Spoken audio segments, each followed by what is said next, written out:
Virtualmente todos na Terra, independente de sua religião ou nacionalidade, reconhecem que existe alguma espécie de batalha ocorrendo no mundo entre as forças do bem e do mal. Uma luta colossal entre a luz e as trevas, a verdade e o erro, a opressão e a liberdade, o bom e o mal, e finalmente, a vida e a morte. Qual é a história por trás deste evidente paradoxo? Muitas religiões, assim como a Bíblia, ensinam que além deste véu tridimensional do mundo físico que vemos, existe outro mundo espiritual que não podemos ver.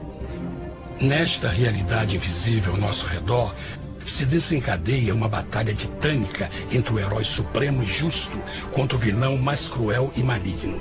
A grande pergunta é: quem são esses personagens e como e onde começou esta crise cósmica? Este é o maior mistério de todas as épocas e a história mais fascinante e verdadeira que jamais tem sido contada. Esta crise envolve cada pessoa sobre a Terra. Sim, cada pessoa.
A história humana está repleta de cenas de guerras. E todas as pessoas já experimentaram conflitos. Mas para entender a origem do mal, devemos viajar ao passado para a Primeira Guerra do Universo. Porque esta guerra não aconteceu na Terra. Antes que o nosso mundo existisse, houve uma guerra no céu. Mesmo as palavras guerra no céu soam como uma contradição. É quase inimaginável para nós que pudesse haver batalhas e conflitos entre as criações de Deus no paraíso. O que pode ter causado este conflito celestial? Graças a um livro antigo chamado Bíblia, temos detalhes suficientes para poder juntar as peças e desatar os nós. Mesmo que trágica, é uma extraordinária e bela história de amor que vai desde o princípio dos tempos até tocar pessoalmente a você, a mim e a cada indivíduo na Terra. Nossa história começa há muito tempo atrás na capital do universo. Em um lugar chamado Céu, que estava repleto de seres angelicais que amavam fazer a vontade de Deus.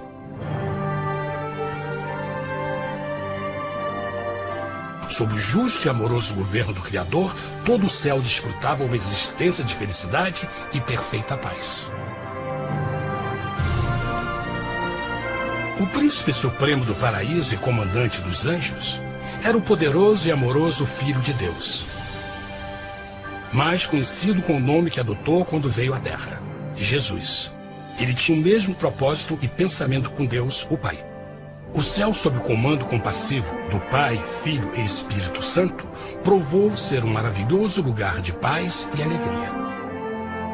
Para realizar as ordens de Deus, a Trindade estava rodeada de um oceano virtual de inumeráveis espíritos ministradores chamados serafins e querubins, mais conhecidos como anjos. Estas poderosas e inteligentes criaturas descobriram que a felicidade estava em cumprir as ordens do Todo-Poderoso. Mas Deus criou um extraordinário anjo para atuar como líder de toda a multidão celestial. A Bíblia nos diz que seu nome era Lúcifer, que significa portador da luz. Este querubim foi o maior ser criado por Deus e assumia a posição mais próxima do trono de Deus, estando diretamente sob a autoridade de Jesus. A tarefa de Lúcifer era difundir a luz e o conhecimento da vontade de Deus a todos os outros anjos. Lúcifer foi o mais esplêndido ser criado por Deus. Era extremamente bonito e dotado de enormes poderes de liderança e organização. Entre os anjos, ele foi muito admirado, respeitado e amado como amigo. Mesmo assim, Deus previu o mal que Lúcifer estava a ponto de introduzir no reino da luz. Cheio de sabedoria e formosura, de todas as pedras preciosas te cobrias. Tu eras o querubim, ungido para cobrir, e te estabeleci. No monte santo de Deus estavas. No meio das pedras afogueadas andavas. Perfeito eras nos teus caminhos, desde o dia em que foste criado, até que se achou iniquidade em ti. Quando Lúcifer percebeu a sua beleza e poder, seu coração pouco a pouco começou a mudar. Permitiu que seu enfoque se afastasse de Deus e direcionou seu amor para si mesmo. Talvez nunca saberemos completamente como e porquê estas sementes de rebelião germinaram em seu coração. Mas o profeta Isaías nos dá uma visão do pensamento de Lúcifer. Como caíste desde o céu, ó estrela da manhã, filha da alva! Como foste cortado por terra, tu que debilitavas as nações! E tu dizias no teu coração: eu subirei ao céu, acima das estrelas de Deus exaltarei o meu trono. Subirei sobre as alturas das nuvens, e serei semelhante ao Altíssimo. Lúcifer, aos poucos, começou a cobiçar o poder de Deus, mas não sua personalidade. Ao pensar em suas próprias habilidades e belezas extraordinárias, os perversos tentáculos do orgulho e vaidade congelaram sua mente. Este ressentimento e inveja fizeram com que ele violasse a lei sagrada de Deus e se rebelasse contra seu governo. Precisamos fazer uma pausa e esclarecer algo. Desde o princípio, Deus ordenou que as leis da física governassem o mundo material em que vivemos. Sem essas leis naturais, o universo seria um caos. Do mesmo modo, as leis morais de Deus sempre têm dado segurança e estabilidade ao cosmos. Alguns pensam que os 10 mandamentos não existiram, até que o Senhor os entregou a Moisés no Monte Sinai. Mas as Escrituras nos ensinam que os princípios das leis de Deus sempre existiram por toda a eternidade, pois são a base fundamental de seu reino de amor. Seguros todos os seus mandamentos, permanecem firmes para todo sempre, e são feitos em verdade e retidão. Os 10 mandamentos são um resumo das características de um Deus de amor. Os primeiros 4 mandamentos descrevem quem é Deus, seu poder, seu território e autoridade.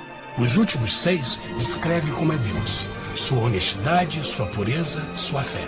Todas estas coisas sempre foram verdade e sempre serão verdade. Agora, pela primeira vez na história da eternidade, Lúcifer começou a violar esses princípios perfeitos. Lúcifer sabia que se fosse compartilhar o poder e status de Deus, necessitaria de apoio. E deu início ao trabalho. Começou sorrateiramente a circular entre os outros anjos, plantando sementes de dúvida e descontentamento a respeito da liderança de Deus, ao mesmo tempo em que, sutilmente, revelava suas próprias virtudes. Ele insinuou que Deus abusava de seu poder divino e suas leis restringiam a verdadeira liberdade e felicidade de suas criaturas. Com seu raciocínio audaz e poder de influência, Lúcifer pôde persuadir a um grande número de anjos a se unirem para seu motim. Talvez se perguntem, como tantos anjos inteligentes puderam seguir esse desertor? Bom, lembrem que até esse ponto nenhum anjo tinha escutado uma mentira. E nesse primeiro estágio da rebelião, os anjos não perceberam a obsessão de Lúcifer em assumir a posição de Deus. Não sabiam que finalmente ele planejaria a tortura e o assassinato do Filho de Deus na cruz com a intenção de ocupar o seu trono. Estranhamente, Lúcifer pensou que poderia ocultar seus verdadeiros propósitos de Deus. Ai dos que querem esconder profundamente o seu propósito do Senhor e fazem as suas obras às escuras e dizem: quem nos vê e quem nos conhece? Não pense nem por um momento que a rebelião de Lúcifer surpreendeu Deus e o pegou desprevenido. O Senhor sabe de todas as coisas e os pensamentos de suas criaturas. Ele entendia exatamente o que estava se passando pela mente de Lúcifer. E piedosamente Deus advertiu o desgarrado anjo do perigo.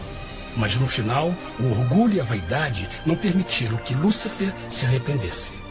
Então, iniciou a rebelião total contra Deus em vez da humilde obediência. Alguns podem perguntar: isso significa que Deus criou um anjo defeituoso? Não, mas ele criou Lúcifer com livre-arbítrio.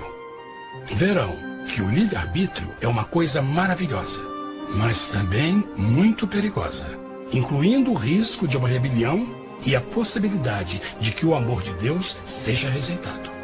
Vejam que o amor real não pode vir de uma criatura pré-programada e não pode ser forçado, deve ser voluntariamente dado. Por exemplo, mesmo que seja bonito este cachorro robô, na verdade, nunca poderá amar-me. Posso fazer que pareça que me ame, mas só estará seguindo instruções pré-programadas. Tem uma opção. Por outro lado, este pequenino está realmente feliz em ver-me. Ele decidiu dar-me seu afeto. E com o tempo, nossa relação se fará mais forte, enquanto eu ame e cuide bem dele. Do mesmo modo, um Deus de amor só quer amor verdadeiro de suas criaturas. E para que isso aconteça, elas precisam ter o livre-arbítrio. A rebelião de Lúcifer é a maior evidência de que ele tinha esta liberdade. Agora, a grande pergunta é: como Deus enfrentaria esta crise? Como lidaria com Lúcifer e com os milhões de anjos que se uniram nessa rebelião? Muitos questionam: por que Deus não acabou imediatamente com a rebelião? Afinal, ele poderia facilmente vaporizar Lúcifer com um raio. Mas isto teria solucionado o problema? Não, pelo contrário. Isso só teria intensificado as dúvidas e suspeitas que Lúcifer havia plantado na mente dos anjos. Lembrem que Lúcifer sabia, como ninguém mais, da engrenagem interna do governo de Deus. Sua destruição seria vista como parte de uma grande armação. E a razão que o motivou a servir Deus teria sido o medo da represália e não o amor.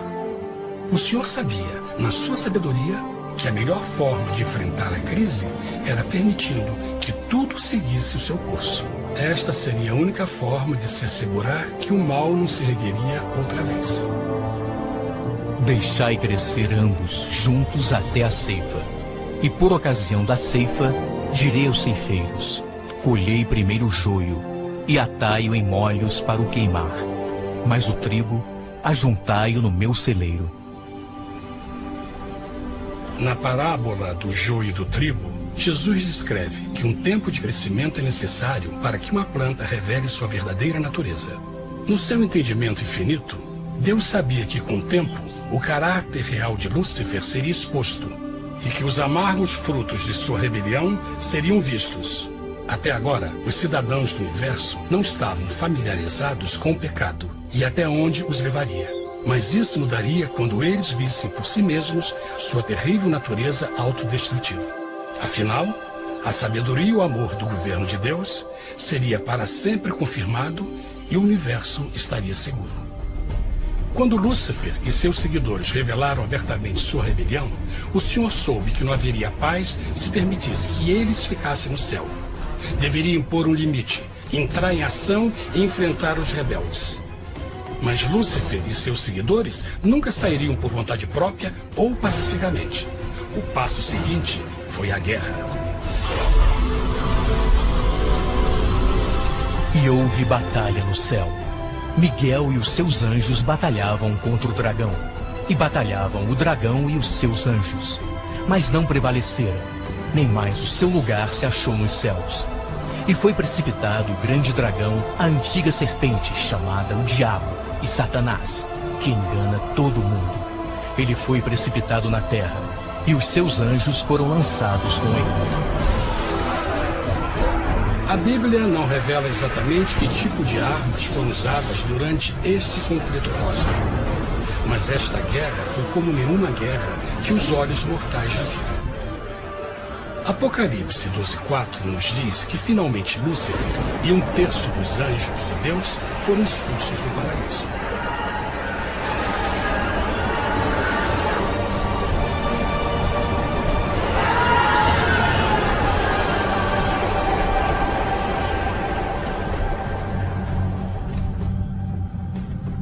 Mas e agora?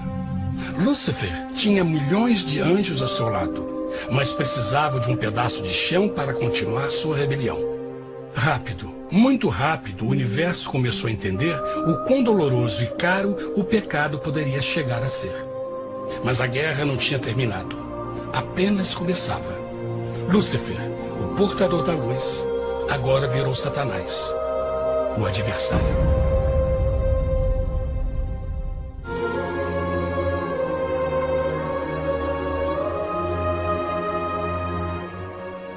Depois da guerra no céu, Satanás e seus anjos caídos foram expulsos da corte de glória.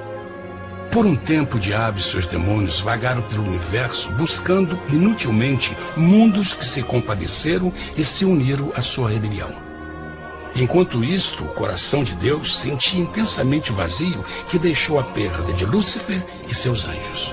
Então o Pai, o Filho e o Espírito Santo retomaram o seu trabalho favorito, o maravilhoso trabalho da criação. Decidiram fazer um mundo novo, pleno, com muita variedade e diversas criaturas de amor. Este novo mundo seria único, porque as criaturas principais seriam feitas à imagem de Deus. Para eles, o Senhor também daria o domínio deste planeta novo, que conhecemos como Terra. No princípio, Deus criou a terra. E viu Deus tudo quanto tinha feito, e eis que era muito bom. Que imagem maravilhosa! Deus forma um novo mundo, nosso planeta, Terra. E em cada maravilhoso dia da criação, algo novo e espetacular começa a fazer parte da cena. Por exemplo, no terceiro dia, Deus falou e uma linda e exuberante vegetação fez parte da existência. Plantas de todas as cores, formas e tamanhos. No quinto dia, o mundo estava repleto de espantosas e exóticas criaturas, que podiam tanto se elevar aos céus como deslizar pelas águas azuis. E outras podiam fazer as duas coisas. No sexto dia, houve a introdução de um grande número de animais terrestres. Desde o gigante elefante até o pequeno esquilo, cada um encontrou um lugar nesse novo planeta para viver em harmonia com o resto da criação. E também no sexto dia, Deus criou o homem. E disse Deus: façamos o homem à nossa imagem conforme a nossa semelhança. E formou o Senhor Deus o homem do pó da terra, e soprou em suas narinas o fôlego da vida, e o homem foi feito alma vivente. E plantou o Senhor Deus um jardim no Éden, do lado oriental, e pôs ali o homem que tinha formado.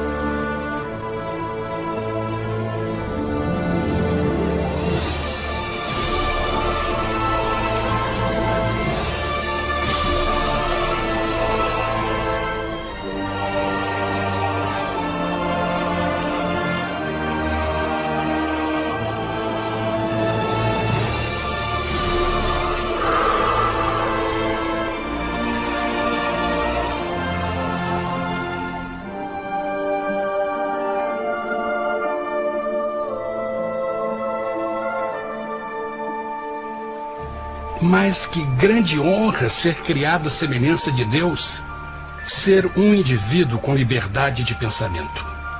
No princípio, o homem não percebia a sua nudez.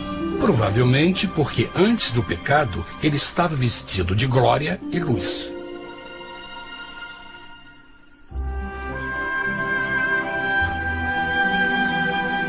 Deus também criou a companheira perfeita para Adão, sua bela esposa Eva.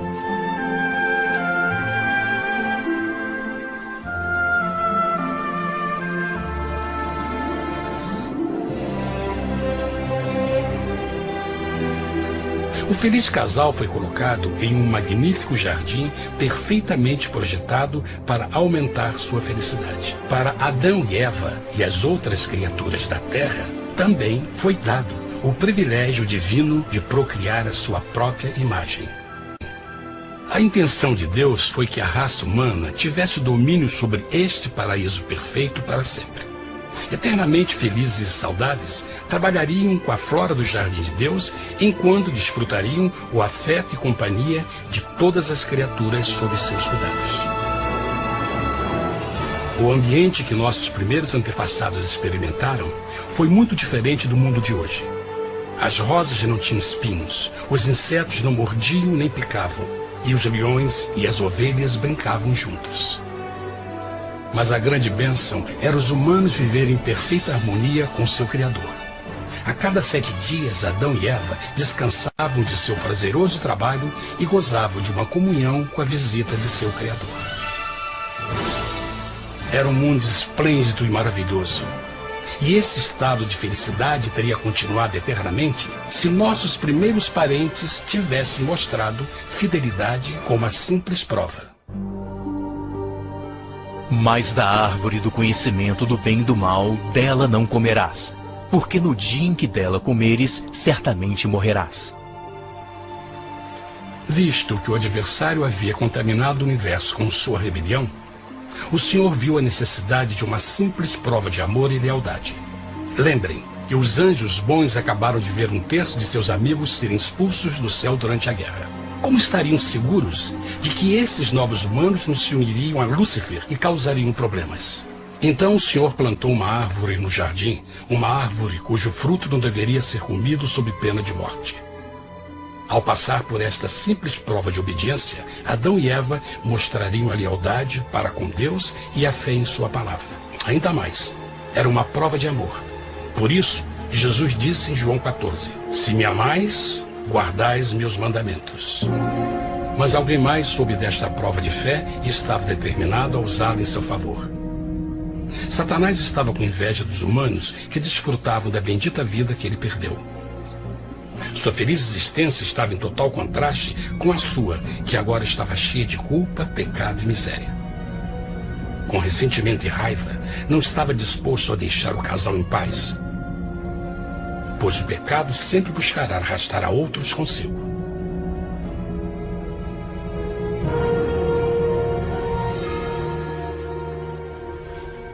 Então um dia, quando Eva estava concentrada em seu agradável trabalho, se viu sozinha e muito perto da árvore proibida.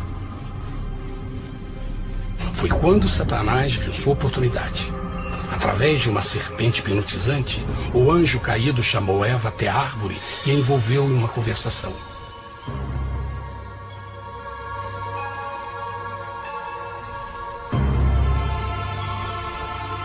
Suas palavras encantadoras foram cuidadosamente calculadas para gerar desconfiança a Deus.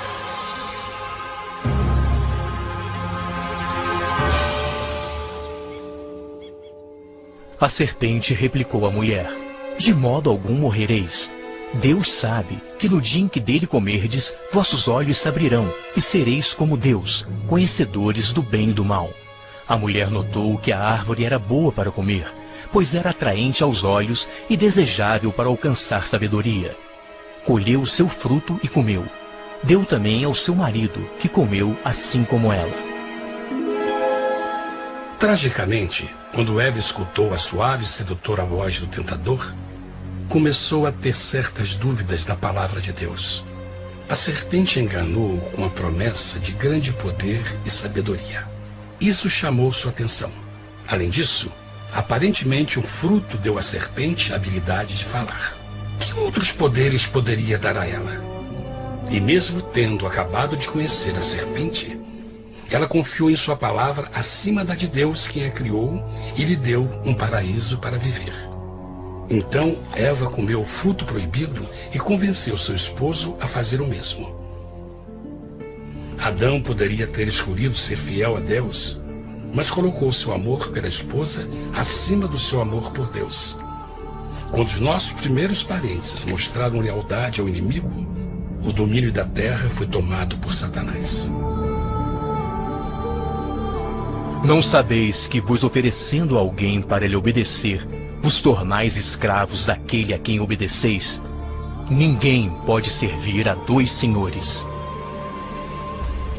Este mundo agora seria o último campo de batalha entre o bem e o mal, e o coração de cada homem e mulher seria o prêmio. Adão e Eva não se deram conta desse tempo, mas seu momento de desconfiança e desafio abriria as comportas do sofrimento de milhões de pessoas durante milhares de anos.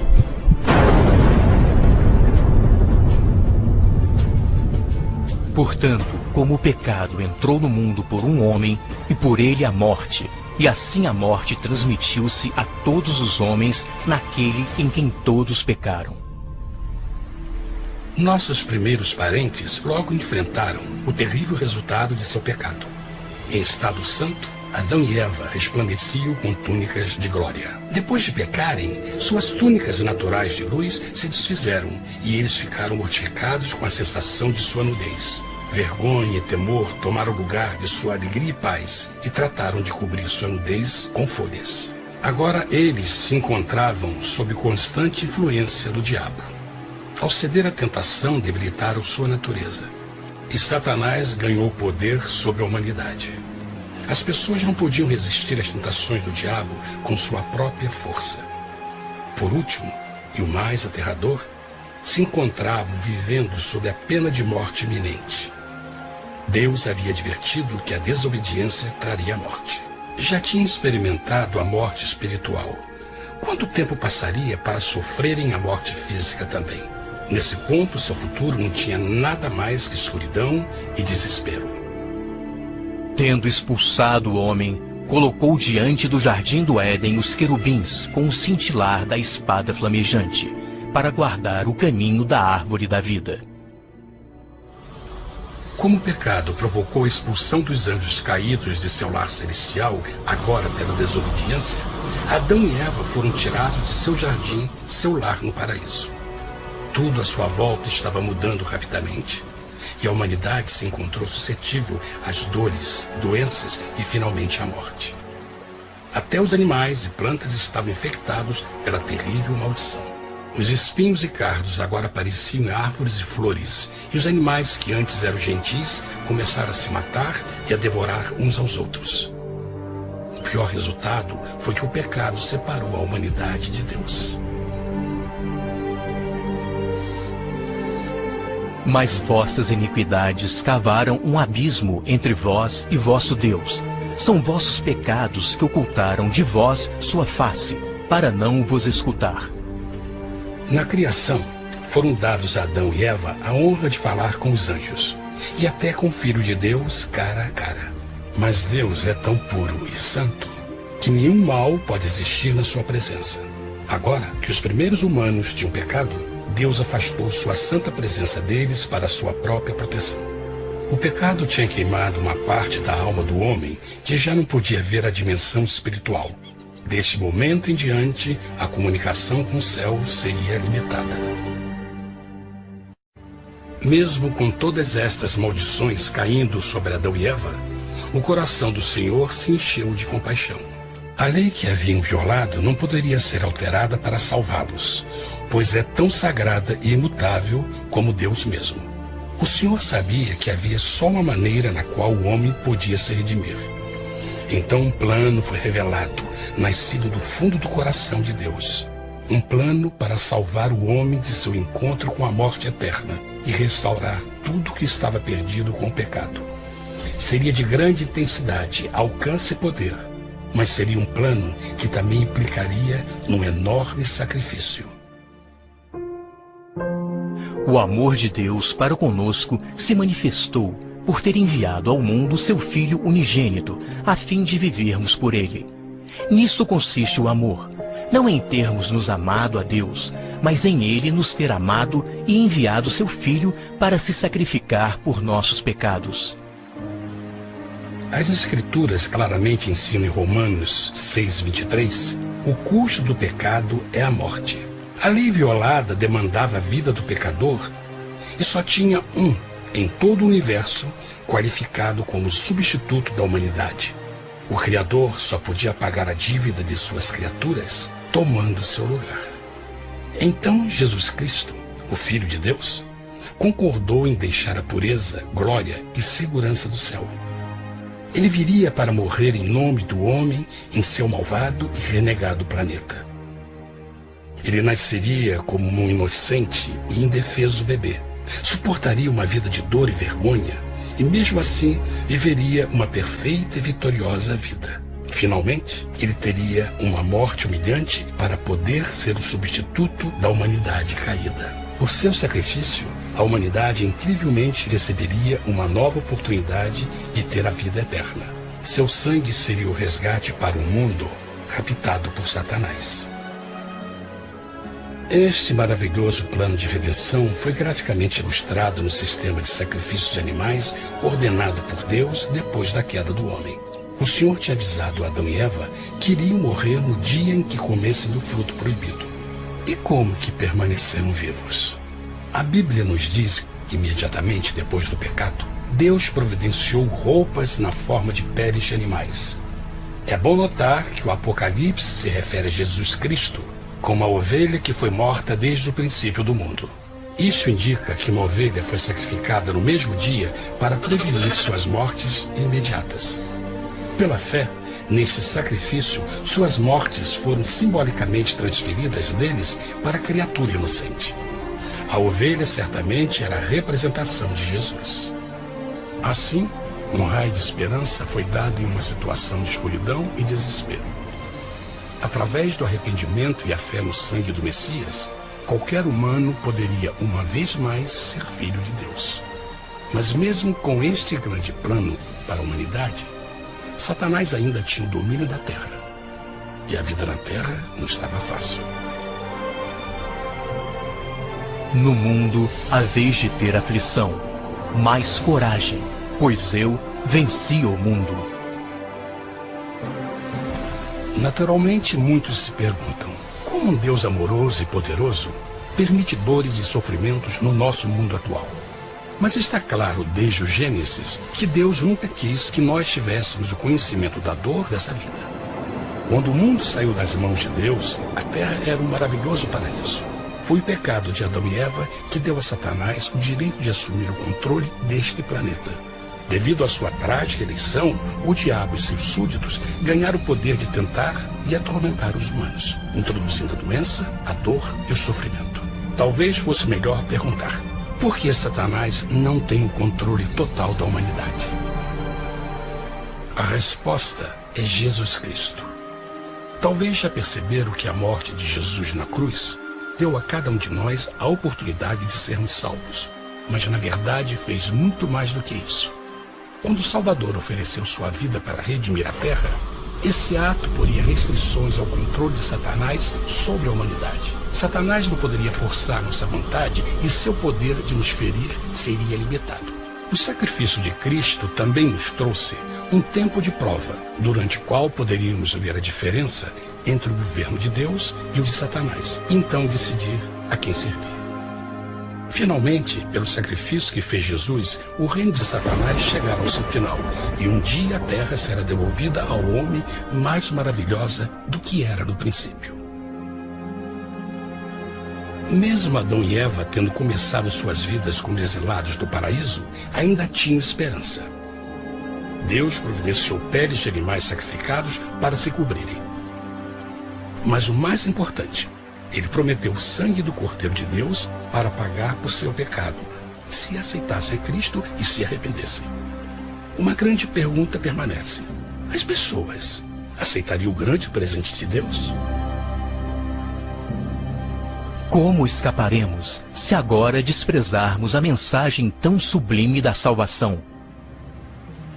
A incrível história que acabaram de escutar é verdade e afeta vocês. Pois, pelo desejo de Satanás de ser Deus e a desconfiança e desobediência de Adão e Eva, todos nós nos encontramos em uma situação perigosa. De um lado, a humanidade foi grandemente favorecida por Deus com uma segunda chance de recuperar nosso lugar no Éden. Por outro lado, se nós desistirmos de aproveitar esta grande chance, nos tornaremos escravos de Satanás e finalmente seremos destruídos quando Deus limpar o universo do pecado.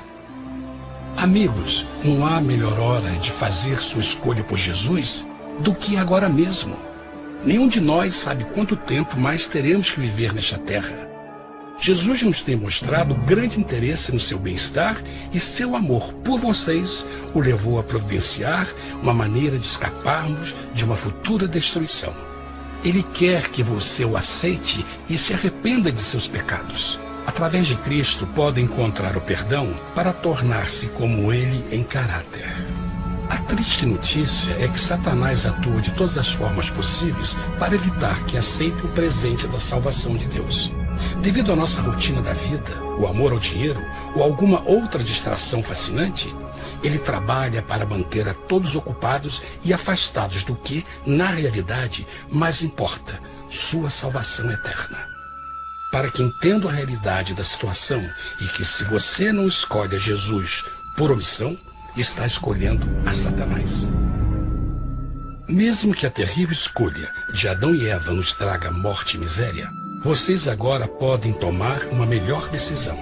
Deus está oferecendo uma paz que satisfaz o anseio mais profundo de sua alma e uma alegria que não encontrará nas atribulações deste mundo.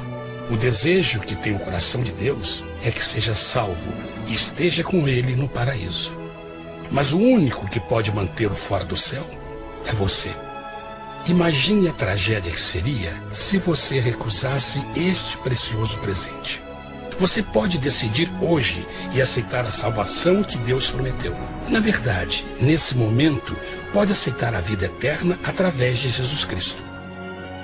Posso convidá-lo para que acompanhe agora mesmo em uma simples oração, aceitando sua maravilhosa oferta? Por favor, repita depois de mim. Querido Pai Celestial, venho a Ti agora e humildemente pedir Teu perdão. Senhor, confesso que sou um pecador e violei Tua santa lei. Entendo que a pena por este pecado é a morte. Acredito que Jesus Cristo sofreu e morreu na cruz para receber o castigo por todos os nossos pecados. Acredito que Jesus ressuscitou e eu o aceito como meu Salvador pessoal. A partir deste momento em diante, Te dou o meu coração e eu o aceito como o Senhor da minha vida. Por favor, perdoa todos os meus pecados e envia Teu Espírito para ajudar-me a fazer a Tua vontade. Te agradeço por Teu grande amor e aceito Teu presente da vida eterna. E eu oro tudo isso em nome de Jesus. Amém.